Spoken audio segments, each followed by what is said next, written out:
The internet has come a long way. Bravo!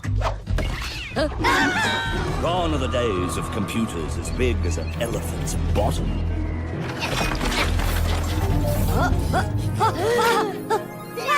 And the 5-day wait for dial-up. Not to mention that...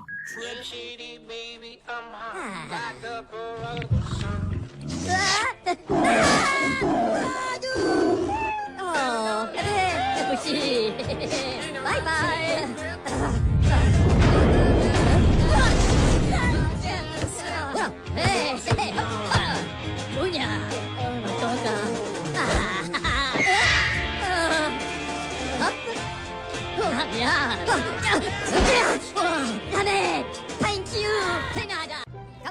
Salut les mignons, envie de vous faire un ciné? Si. Oh, la nouvelle carte de fidélité des cinémas Gaumont Pâté. Macalo. À chaque séance, vous cumulez des points et pour tous les films, les drames, les comédies, les...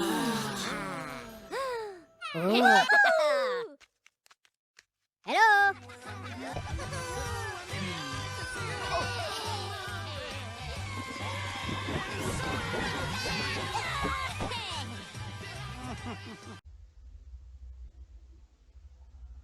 Já estamos no ar?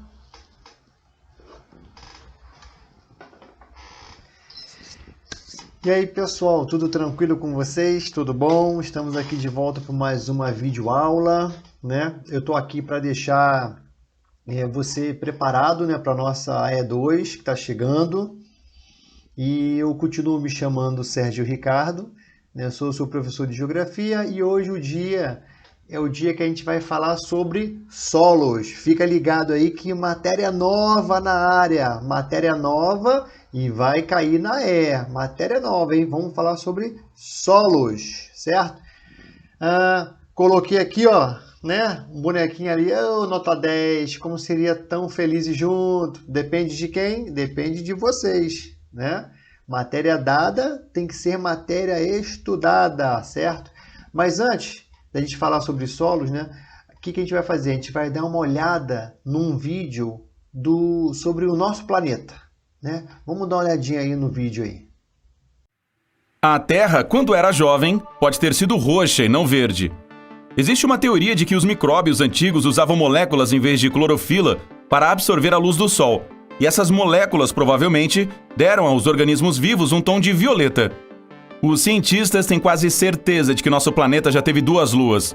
Uma delas era minúscula, não passava de 1.207 quilômetros de diâmetro. Infelizmente, ela bateu em outra lua, que hoje é o satélite natural da Terra. Até recentemente, havia outro objeto orbitando nosso planeta. Era uma mini-lua temporária, chamada de 2020 CD3. Essa rocha espacial tinha menos de 1 metro de diâmetro e foi puxada para dentro da nossa órbita mais de 1 ano atrás.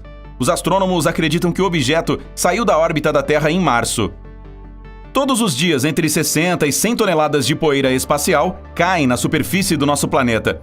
Essas partículas cósmicas vêm em sua maioria dos cometas e geralmente são formadas por poeira e gelo. Quando o Sol transforma esse gelo em vapor, a poeira que fica acaba caindo na Terra. Se observar a Terra do espaço, você verá um planeta de oceanos azuis. Quase 70% de sua superfície é coberta por água, e a profundidade média deles é de 4.270 metros. Mas se fosse possível juntar toda essa água dentro de uma esfera, ela teria meros 1.400 quilômetros de diâmetro, que é praticamente a distância entre Belo Horizonte e Salvador. Isso considerando toda a água de mares, oceanos, rios, lagos, calotas polares, lençóis freáticos e até aquelas gotinhas que ficam na atmosfera.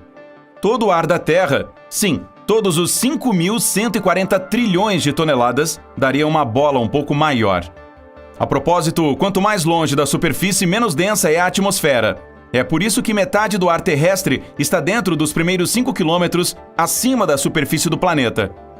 A cada 200 mil a 300 mil anos, nosso planeta passa por uma inversão magnética de polos. Mas não é um processo instantâneo. Isso pode durar centenas ou até milhares de anos. Moramos dentro do Sol. Sua atmosfera vai muito além da superfície visível. E embora a Terra fique a 150 milhões de quilômetros de distância dessa estrela, ainda está dentro do alcance da atmosfera solar. As auroras acontecem quando partículas carregadas vindas do Sol são capturadas pelo campo magnético da Terra e colidem com as da atmosfera superior perto dos polos. A Baía de Hudson, no Canadá, é uma anomalia gravitacional. Essa região tem menos gravidade que qualquer outro lugar da Terra. Você pesa menos quando está no Equador do que em um dos polos do planeta. Marte tem apenas 15% do volume da Terra e menos de 10% de sua massa. Mesmo assim, o planeta vermelho e o nosso têm quase a mesma massa continental. Isso porque cerca de 2/3 da Terra são cobertos por água. O Oceano Pacífico contém mais de metade da água livre do mundo. Também é o maior oceano. Todos os continentes da Terra caberiam com folga dentro da bacia do Pacífico. Nosso planeta está diminuindo a velocidade de sua rotação aos poucos. Isso acontece em um ritmo lento, de 17 milissegundos por 100 anos. Por isso, nossos dias estão ficando maiores. E mesmo assim, só após 140 milhões de anos, o dia por aqui irá durar 25 horas. Mesmo quando está em pé, sentado ou deitado, você está se movimentando a mais de 1.600 km por hora. Essa é a velocidade na qual nosso planeta está girando pelo espaço. Ao mesmo tempo, você estará se movimentando neste ritmo inacreditável se estiver no Equador. A Antártica é o continente mais meridional da Terra e o quinto maior, mas contém quase 70% de toda a água doce do planeta e 90% de todo o gelo do mundo. O local é também considerado um deserto. As regiões interiores de lá recebem apenas 5 centímetros de chuva por ano, em forma de neve, claro. Muitas rochas da Terra têm origens marcianas. Os cientistas analisaram o conteúdo químico de alguns meteoritos encontrados no deserto do Saara, Antártica e outros lugares, e chegaram à conclusão de que essas rochas vieram do planeta vermelho. Nosso planeta tem seu campo magnético graças ao metal líquido e superquente que flui dentro do núcleo externo. Isso cria correntes elétricas e estas, por sua vez, geram o campo magnético. Viu lá como é que é? Aí você fala assim, meu Deus, professor, quanta informação, né? É verdade, né? Muita informação. Mas as principais a gente já domina, certo? Tipo, as camadas da Terra, que a gente já viu, revimos, né? Os agentes transformadores, que foi, né, o tema da nossa última aula presencial, né? Que falou ali sobre os agentes endógenos e os agentes exógenos. Tá lembrado? Vimos também o relevo e suas formas, né? A gente falou lá sobre as unidades de relevos. Placas tectônicas e seus movimentos, como é que eles funcionam. E tipos de clima, entre outros, certo? Mas agora chegou a hora da gente falar sobre solos, né? E aí, para isso, se a gente olhar assim da Terra de longe, a gente não consegue analisar, aprender nada, né? Por isso a gente vai dar um zoom, né? E mesmo assim, olhando assim, não dá ainda para poder entender um pouquinho ainda, identificar. Aí agora sim, agora chegou mais próximo, ó. Vamos pensar assim, ó, com relação ao solo. Se existe, né, um lugar que tem solo fértil, existe também um lugar com solo infértil, né? O que é infértil? Aquele que a gente, né, planta e não nasce nada.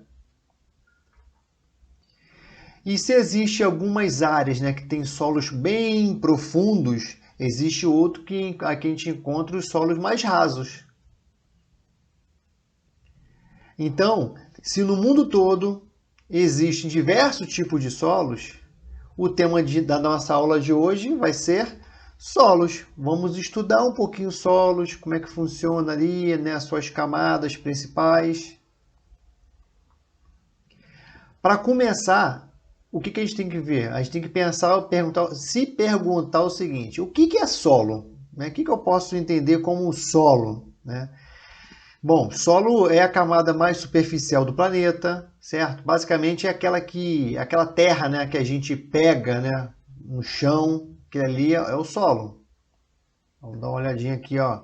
Solo, né? É a camada mais superficial da nossa litosfera. Vamos lá, olha só. Deixa eu dar um zoom aqui. E o nosso solo, ele é formado principalmente por um monte de minerais, né? E matéria orgânica, né?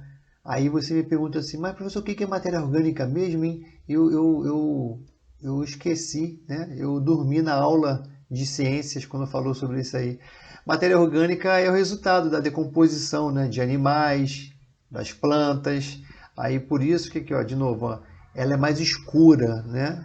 Diferente dos minerais, ó, mais clarinho. Nosso solo é formado dessa mistureba aí. Vamos lá, então olha só, e o solo, ele é fundamental, né, para a vida de várias espécies no nosso planeta, né? Por quê? Porque ó, ele serve de fonte de nutrientes para as plantas, né? O que interfere diretamente aonde? Na produção agrícola, né? E a produção agrícola interfere diretamente na nossa sobrevivência. Olha só a importância aí, ó. Olha a sequência aí da importância, né, do solo. E o solo ele pode ser transformado, assim como o relevo ele é transformado por agentes endógenos e exógenos, né? O solo ele pode ser transformado também. E a transformação dele pode ser motivada, olha aqui, ó, pela ação da chuva. Olha só o que a chuva fez com esse solo aí, deslizamento. Pode acontecer uma transformação do solo por causa dos ventos. Lembra da erosão eólica? Pode transformar também por causa da ação dos rios. Erosão, o que? Pluvial ou fluvial? Rio. Fluvial, com F, fluvial. Olha essa transformação aí, ó, dos solos aí, ó, que aconteceu por conta do asfaltamento. Né? Deu uma isolada ali, ó. Botaram uma camada de asfalto ali e deu uma transformada no nosso solo ali. E o que a gente vê mais no nosso dia a dia, né? O nosso solo sendo transformado pela construção de cidades. E a gente vê o nosso solo sendo transformado dia a dia. Beleza, agora que a gente já sabe que o solo se forma a partir da decomposição de rochas, né? Intemperismo, sedimento, né? Material orgânico, né?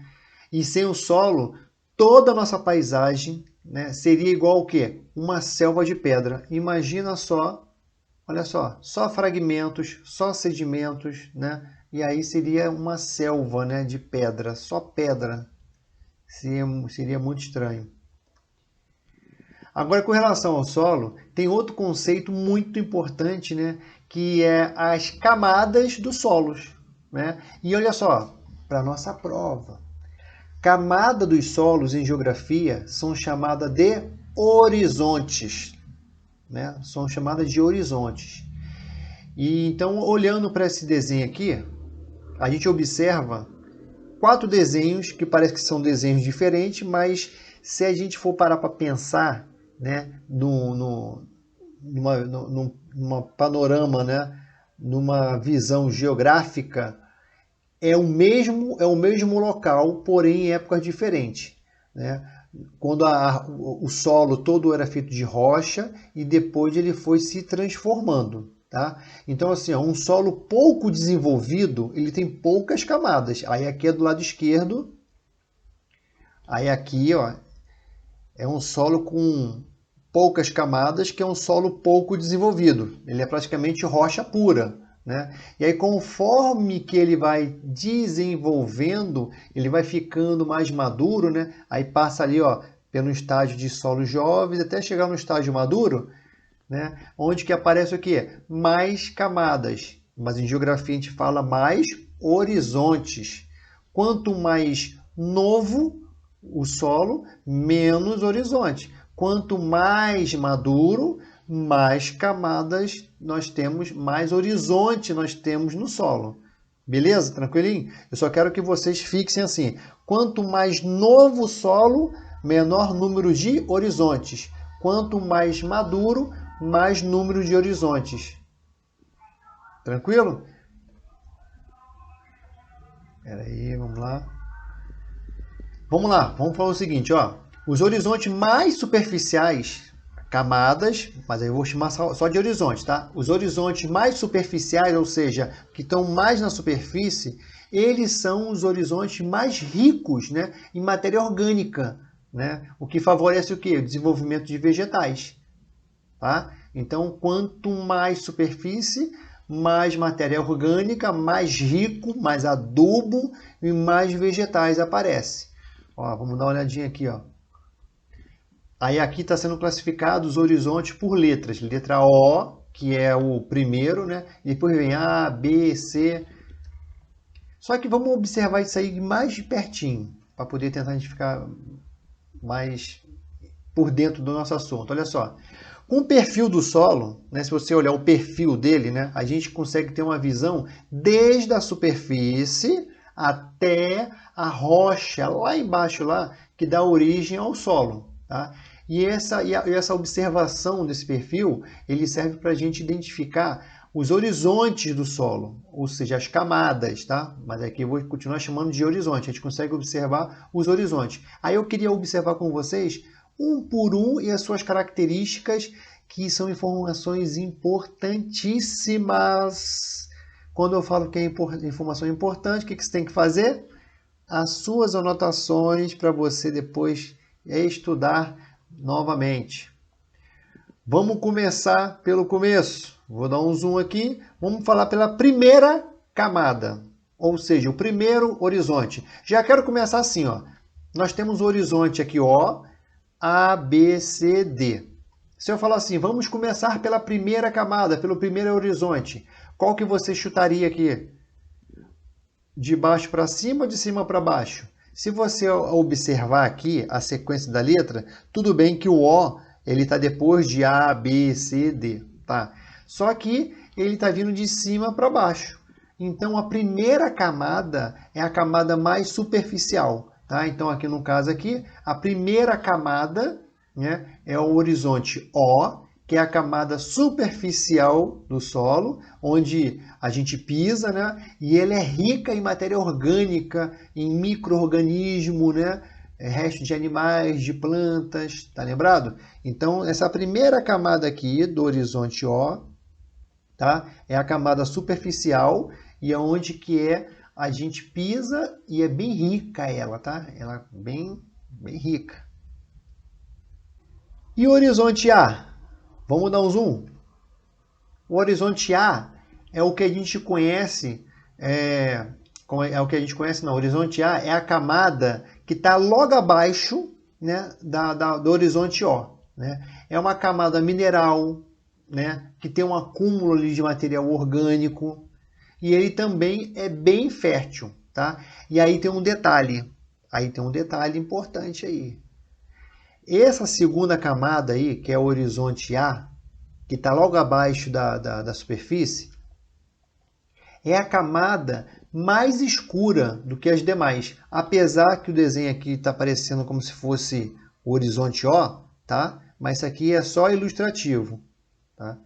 Mas para conceito, para geografia, de todas as camadas, de todos os horizontes do solo, o horizonte mais escuro, ou seja, ele é bem rico, é o horizonte A. Tá bom?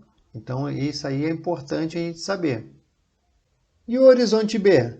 Olha aqui. Horizonte B, vamos dar um zoom nele lá. Horizonte B é o que a gente conhece de subsolo.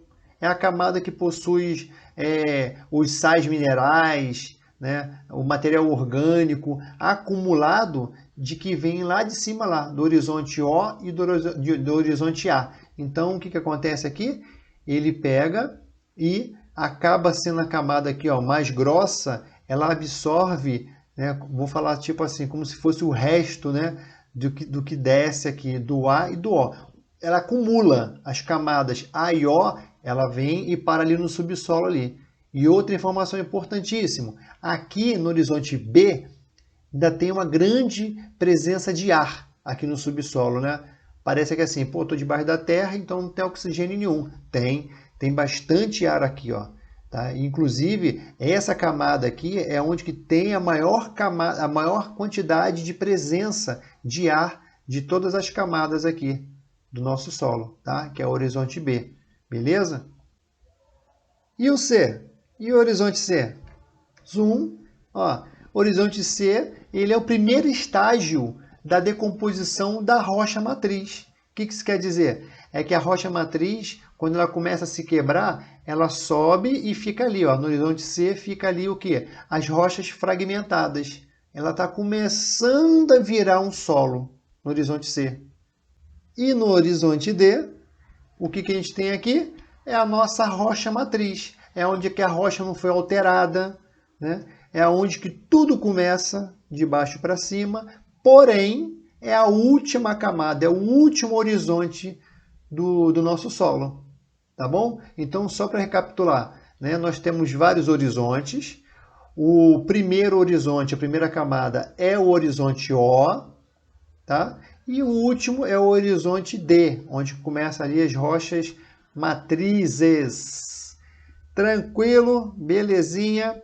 Agora o seguinte, agora, para a gente ter mais uma noçãozinha da importância do nosso solo e de como é importante a gente cuidar dele, eu quero assistir junto com vocês mais um vídeo. Pessoal aí, ó, prestando atenção. Não enxergamos. Andamos por cima dele, o pisamos todos os dias. Mas, na verdade, nós precisamos dele, como o ar que respiramos. Já chegou a hora de conversar sobre o solo, e já é a hora de proteger o solo. Sem ele, não há vida. Ele nos alimenta, e nós somos responsáveis pelo que ocorre com ele. O solo é formado pela lenta decomposição das rochas, através do sol, dos ventos, da chuva, animais e plantas. São necessários 2000 anos para criar apenas 10 centímetros de solo fértil, apenas 10 centímetros em 2 milênios. Solo que nós desgastamos em poucos anos e que é irrecuperável. As florestas e as plantas protegem o solo. Mas a cada ano, 13 milhões de hectares de florestas são desmatadas e se faz uma exploração inadequada da terra. Ademais, vemos a expansão dos monocultivos e da agricultura em terrenos inclinados. Depois da colheita, terrenos são deixados sem proteção ou cobertura, e isso acelera enormemente a erosão. E assim, levado pelo vento e pela chuva, perdemos 24 bilhões de toneladas de solo fértil apenas no ano de 2011, o que equivale a uma perda de 3,4 toneladas por cada habitante do planeta, incluindo as crianças e os idosos. Hoje, danos relacionados à erosão dos solos custam $70 por ano para cada um de nós, um custo de 490 bilhões de dólares em todo o mundo. Uma cifra inimaginável. Nossas cidades também crescem rapidamente. Na Europa, cada ano se transforma em um espaço urbano, uma superfície do tamanho de Berlim. Metade destes solos são selados, um solo onde nada mais poderá crescer. Mas solos férteis são finitos e, portanto, têm um valor incalculável. Investidores e governos já perceberam isso. Uma corrida para os solos ao redor do mundo já começou. A apropriação de terras, frequentemente com meios e propósitos questionáveis. Milhões de hectares de terra mudam a cada ano de dono, com o preço de deixar muitas pessoas sem sustento e famílias desamparadas. Muitos destes são os mais pobres dos pobres. E como não possuem alternativas, acabam por desmatar a floresta porque precisam de terra para sobreviver. Mais do que nunca, precisamos de solos férteis e saudáveis.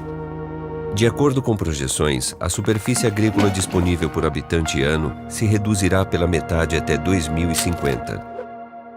Mas neste momento, 1 bilhão de pessoas irão para a cama com fome todas as noites. 1 bilhão de pessoas já é um número absurdo e serão cada dia mais, se nós não distribuirmos o solo de maneira justa ou se não aumentarmos dramaticamente a produtividade sobre cada pedaço de superfície agrícola.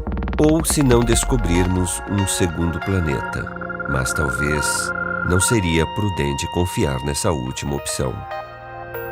A problemática do solo e da terra é um assunto que praticamente não prestamos atenção, tampouco os nossos políticos.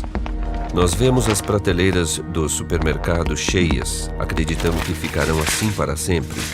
Mas, na verdade, estamos vivendo com um empréstimo a custo do solo e o solo é finito. Estamos tirando dinheiro de uma conta a qual nunca fazemos nenhum depósito. Um dia, essa conta ficará vazia. Terminaremos no vermelho e sem solo. Tá aí. Isso aí foi um pouquinho do que a gente precisa aprender com relação aos solos, né? Agora nessa fase que a gente está vivendo aí, do 6º ano, né? Com o passar do tempo, na nossa caminhada no colégio, a gente vai se aprofundando. Mas aqui, onde que tudo começa, o que a gente precisa saber no 6º ano com relação aos solos é conhecer as suas camadas, os seus horizontes. Beleza, galera? Então aqui, ó, lembrando para vocês que matéria dada é matéria estudada, tá? Então assim, ó, mais uma vez, anota, reveja essa videoaula, porque ela vai vir sendo cobrada na nossa AE2. Beleza? Tranquilinho? Hoje é terça-feira, amanhã nós vamos ter um aulão super dinâmico, animado, divertido, todo mundo junto e misturado, e a gente se vê então lá no colégio. Um abraço e até a próxima.